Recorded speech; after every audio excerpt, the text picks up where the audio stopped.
Katakan kita sekarang investasi di kripto, cryptocurrency katakanlah gitu. Kita pakai buat apa? Kita pengen bikin biar supply-nya terbatas sehingga harganya naik, ya itu nggak boleh.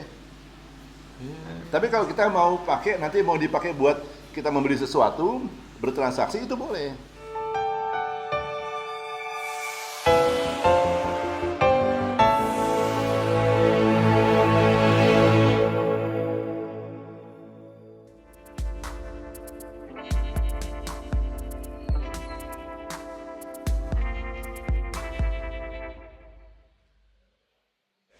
Assalamualaikum warahmatullahi wabarakatuh.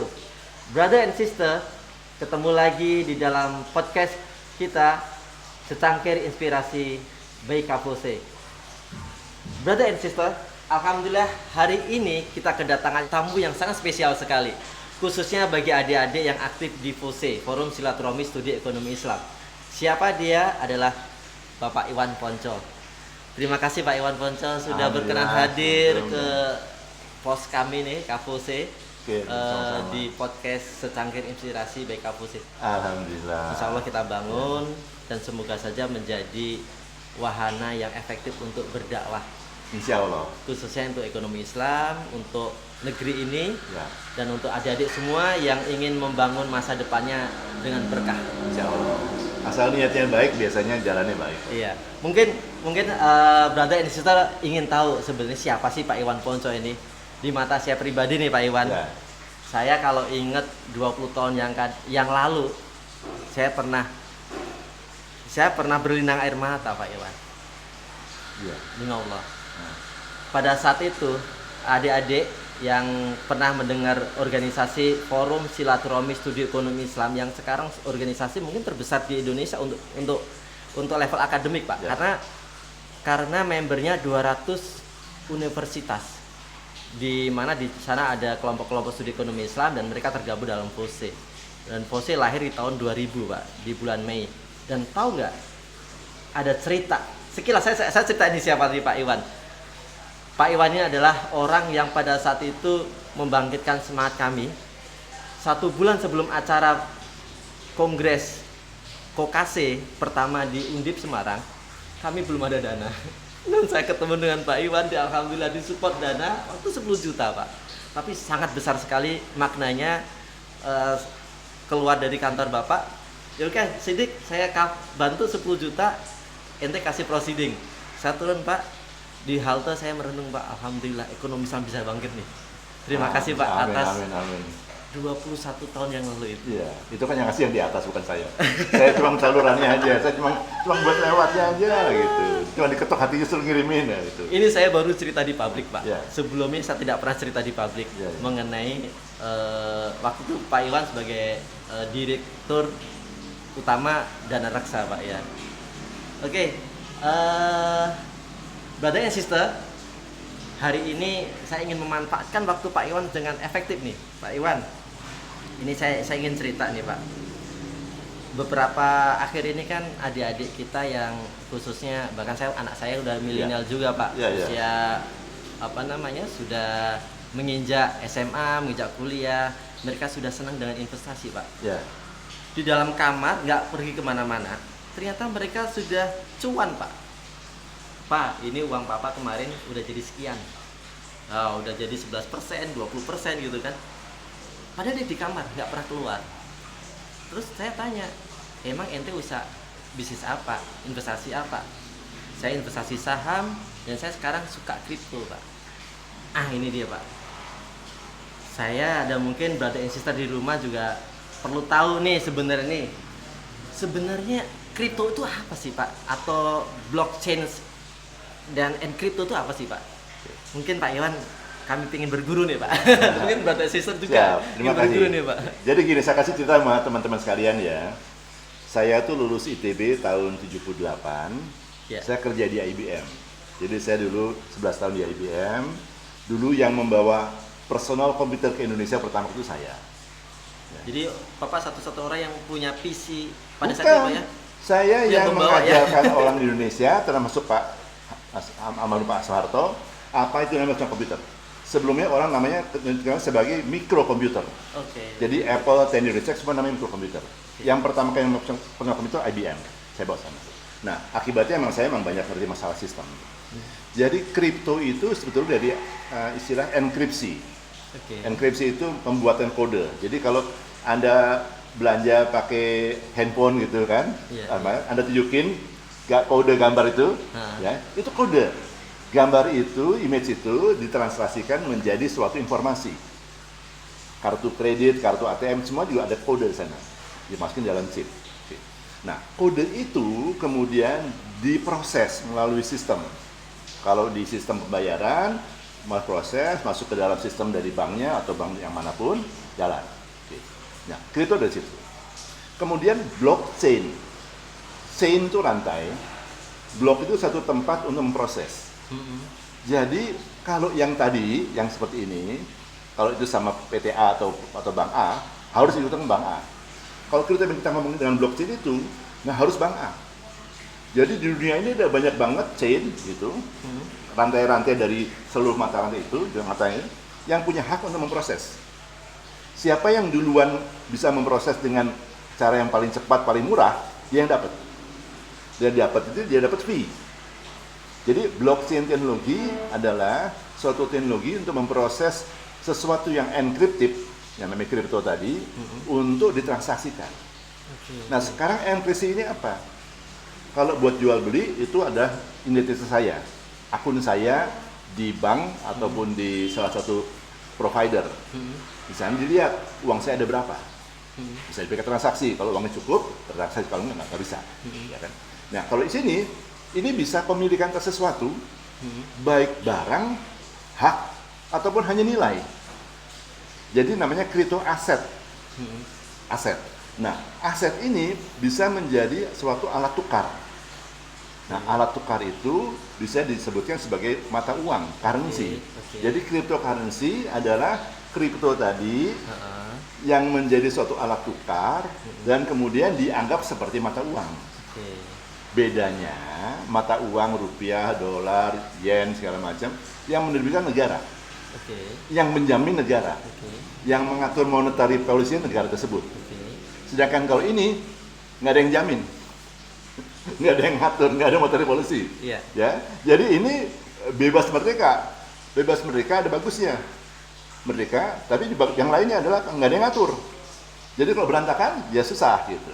Nah, jadi sekarang kripto ini bisa jadi spekulasi, tapi juga bisa jadi aset, bisa jadi masa depan. Contoh, saya bilang tadi kripto kan kepemilikan.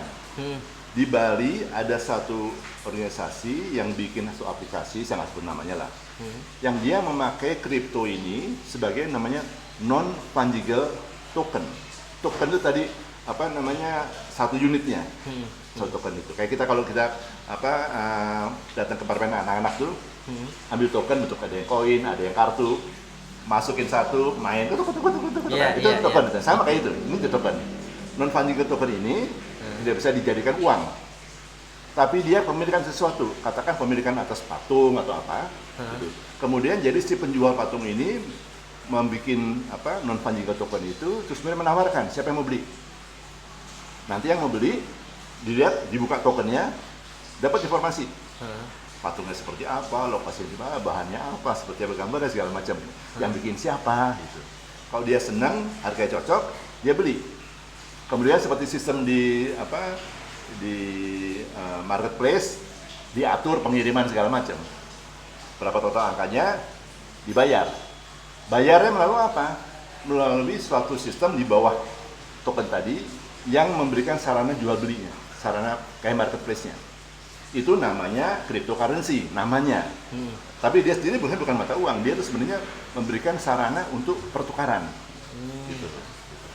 Jadi satuan kripto itu token, satu unit atau satu token atau gimana Pak? Apapun namanya terserah.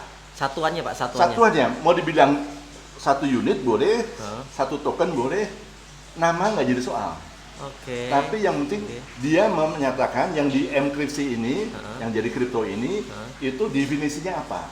Definisi itu disampaikan oleh si pembuat ide token tadi, kemudian dia daftarkan siapa yang mau. Nah, siapa yang mau bisa menerbitkan segala macam sih. Ada namanya miner, orang yang menggali, mengambil si token itu menjadi sesuatu, jadi dari batu jadi emas atau apa gitu, kayak gitu. Jadi setiap kripto yang diterbitkan itu dia punya underlying aset ya Pak ya? Oh enggak. Enggak mesti. Dia bukan underlying aset, dia suatu sistem. Ada sistem. Okay. Nah, sistem itu bisa ada underlying aset langsung, ada yang enggak. Ya, kita contoh, ada satu cryptocurrency yang kemarin terkenal tuh, saya nggak sebut namanya. Terus kemudian ada orang yang punya produsen mobil yang bagus banget itu, dia bilang, ini kripto ini bisa dipakai buat beli mobil saya. Nah, katakan dia bilang mobil saya dihargai 1.000 unit kripto ini. Oke. Nah, kalau harga mobilnya naik, harganya naik, kriptonya harga kripto per unit naik kan? Iya. Ya kan? Sehingga akhirnya yang membuat dia naik itu si underlying asetnya. Oke. Itu satu. Iya. Ada kemungkinan waktu dia ada di sini mobil ini belum jadi. Ya. Tapi orang punya ini punya hak gitu kan buat nanti mobil itu sekian lama lagi menjadi. Ada orang lain pengen kalau jumlah si kripto ini, unit ini terbatas, supply sama demand. Supply terbatas, demand meningkat, harga apa? Naik. Yeah. Jadi naik bisa karena dia di-relate satu underlying, bisa karena supply demand. Dua-duanya karena nggak pakai aturan, campur aduk. Gado-gado. Pantesan dulu kripto harga cuma sekian, sekarang jadi naik atau jatuh lagi. Dalam waktu 1 malam betul. Mendadak ya Pak ya? Jadi cara menghitungnya adalah dari bagaimana likuiditas perputaran dari kripto ini. Paham. Oke, brother and sister, menarik sekali dengan Pak Iwan Ponco mengenai kripto ini. Mudah-mudahan penjelasan Pak Iwan Ponco tadi dimengerti ya Pak ya. Mudah-mudahan pasti karena kaum milenial sekarang itu cerdas Pak. Oh cerdas. Pertanyaan lagi Pak, kalau gitu kripto ini karena kita ngomong ekonomi Islam, ekonomi syariah Pak, pasti dong concern kita ini secara syariah halal atau haram nih Pak? Nah gitu Pak, kita harus tahu nih Pak. Asik gitu pertanyaannya. Iya. Halal itu ada 3 syaratnya. Iya. Pertama zatnya harus halal. Ya. Misalkan air, aqua itu halal. Yang jadi underlying kripto tadi Pak ya? Nah, kita ngomong ini dulu ya, zatnya itu harus halal. Yang kedua, kita harus ngomong cara perolehannya. Jadi kalau saya memperoleh aqua dengan mencuri, aqua yang halal menjadi haram kan? Iya. Nah, aqua yang halal saya peroleh dengan cara membeli, jadi haram, tetap halal kan? Iya. Tapi saya pakai buat nimpuk atau nyiram Mas Sidik, haram kan? Jadi 3, zatnya harus halal, kedua cara perolehan halal, ketiga cara penggunaannya. Nah, kripto dan blockchain itu relate kepada cara perolehan. Jadi nanti ditanyain underlying asetnya ada apa enggak. Kalau enggak ada, maka question mark tuh di kacamata syariah. Nanti akan pakai buat apa nih? Nggak ketahuan kan? Jadi susah. Nah kalau sudah jelas underlying asetnya, kata tadi si non fungible token yang untuk patung gitu ya, nanti bisa dipakai buat katakanlah produsen beras, pertanian, 1 kilo 1 ton gitu, dipakein 1 token, bisa itu. Nah, kemudian prosesnya, transaksinya. Kalau transaksinya jelas, tidak ada goror, dan yang jumlahnya itu tidak mengganggu supply demand, tidak menjadi maisir, jadi menjadi kayak judi, maka ini sah. Tapi kalau jumlahnya itu dibatasi, tidak sesuai dengan kebutuhan penggunaan, ini namanya yang tanzul mal itu. Gimana kita menyimpan emas biar tidak bisa dipakai buat jadi uang? Itu kan siksa sangat pedih, itu nggak boleh. Iya. Nah yang ketiga penggunaannya. Nah sekarang sesudah kita pakai ini, kita mau buat apa? Katakan kita sekarang investasi di cryptocurrency katakanlah gitu. Kita pakai buat apa? Kita pengen bikin biar supply-nya terbatas sehingga harganya naik, ya itu nggak boleh. Tapi kalau kita mau pakai, nanti mau dipakai buat kita membeli sesuatu, bertransaksi, itu boleh. Jadi spekulasi dengan kripto nggak boleh. Kenapa? Kamu pakai buat apa? Kalau nggak ada purpose untuk pakai itu, buat apa kamu ambil itu? Gitu. Nah, jadi kripto sendiri tidak menjadi suatu aset investasi sebetulnya. Tapi bahwa dia bisa meningkat nilainya benar. Tapi kalau kamu membeli menjadi namanya whale tuh yang ngambil kripto banyak disimpan sama dia, ya biar nanti harga naik turun dia bisa atur, nah itu nggak benar. Kalau Anda cuma jadi hamster yang beli buat dijual beli nggak apa-apa. Gitu. Istilah sana gitu, istilah ada whale, hamster, istilahnya kayak anak muda sih, istilahnya keren-keren lah, atur-aturan lah. Kadang saya udah ini Pak, sudah roaming Pak kalau sama anak-anak muda sekarang Pak bahasanya. Oke, jadi berarti salah satunya halal atau haram juga di level ketiga tadi di motif tujuan transaksinya. Betul. Pak ya. Jadi underlying aset ada apa enggak? Kalau nggak ada. Kalau ada dan syariah underlyingnya halal. Halal. Kalau nggak ada, mulai ke syubhat tuh. Ya. Mulai syubhat. Belum pasti haram, masih syubhat.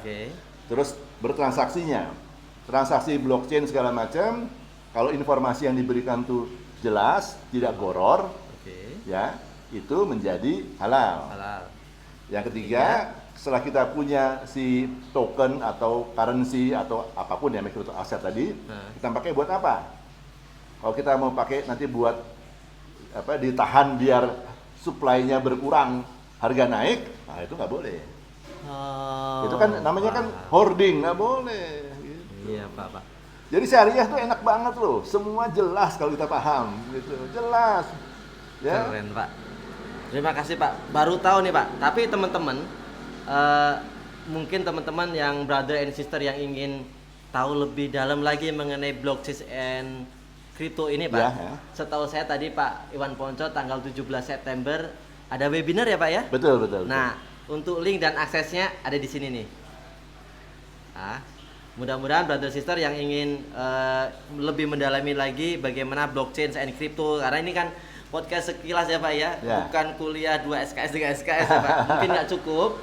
Brother and sister bisa register di dalam webinarnya Pak Iwan Ponco. Insya Allah lebih memperdalam dan memperkaya knowledge kita mengenai kripto, karena kalau kita tidak tahu terus kemudian kita menghakimin salah juga Pak. Betul. Karena kemarin saya sudah ditanya, Pak Sidik, kripto itu halal atau haram? Haram gitu kan. Padahal saya nggak tahu, Pak.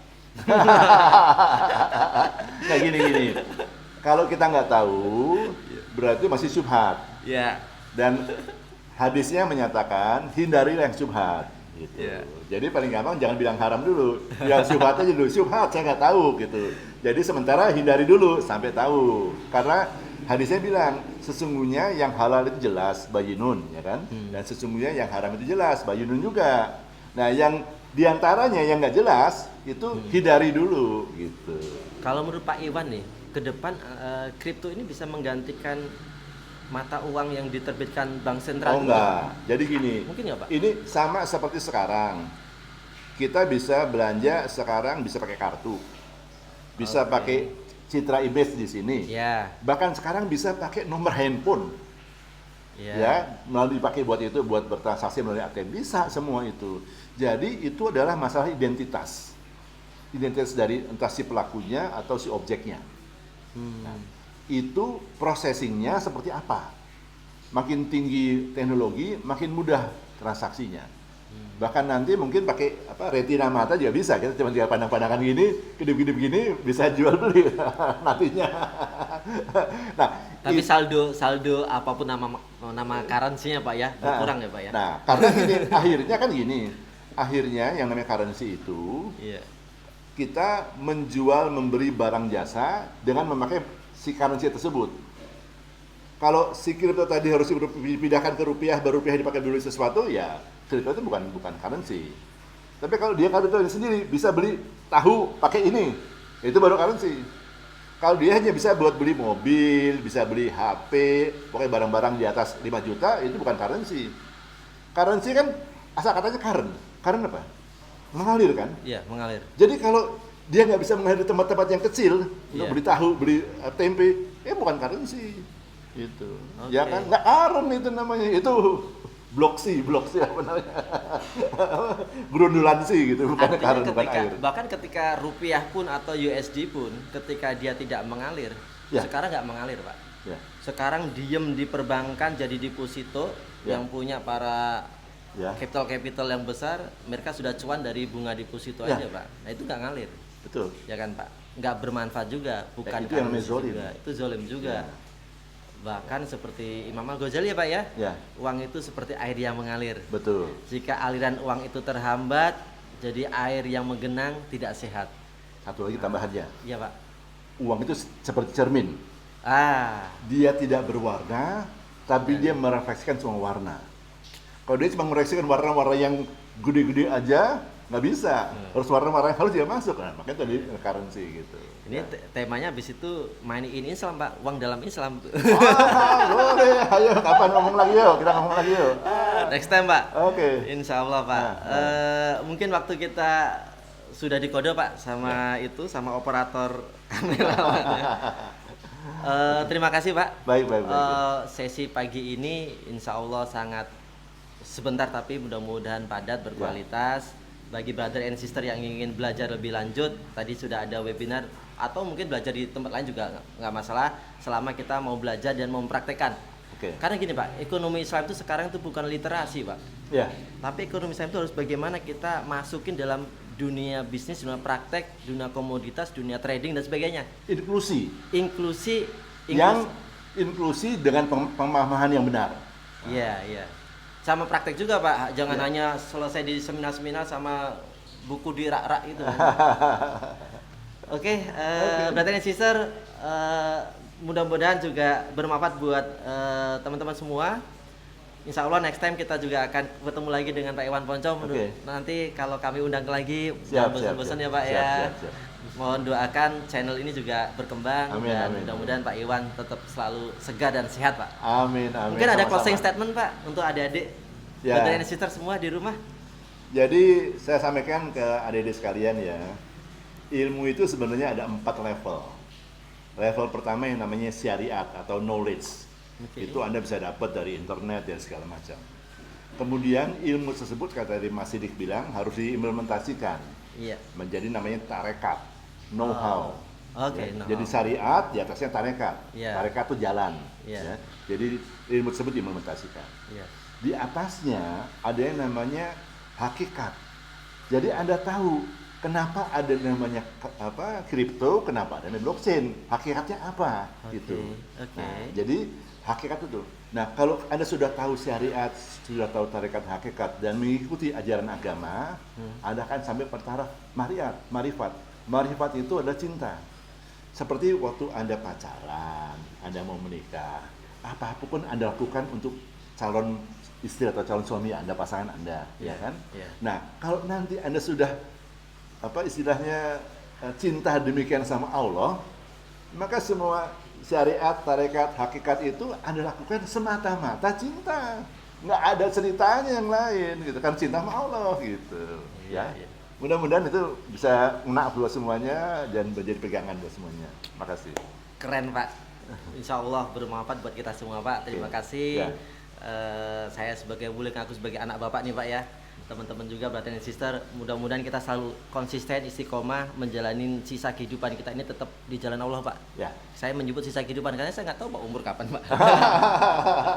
Brother and sister, demikian podcast kita kali ini dengan Pak Iwan Poncowinoto. Mudah-mudahan bermanfaat buat brother and sister semua dan kita semua Pak, dan khususnya untuk pengembangan ekonomi syariah di Indonesia lebih maju lagi, lebih terimplementasi lagi dan sangat bermanfaat buat bangsa dan negara dan masyarakat kita Pak. Amin. Selalu nantikan podcast-podcast berikutnya di Sencakir Inspirasi Kavose. Jangan lupa subscribe, like, and share ke teman-teman semua. Saya Sidik Haryono. Wassalamualaikum warahmatullahi wabarakatuh. Salam.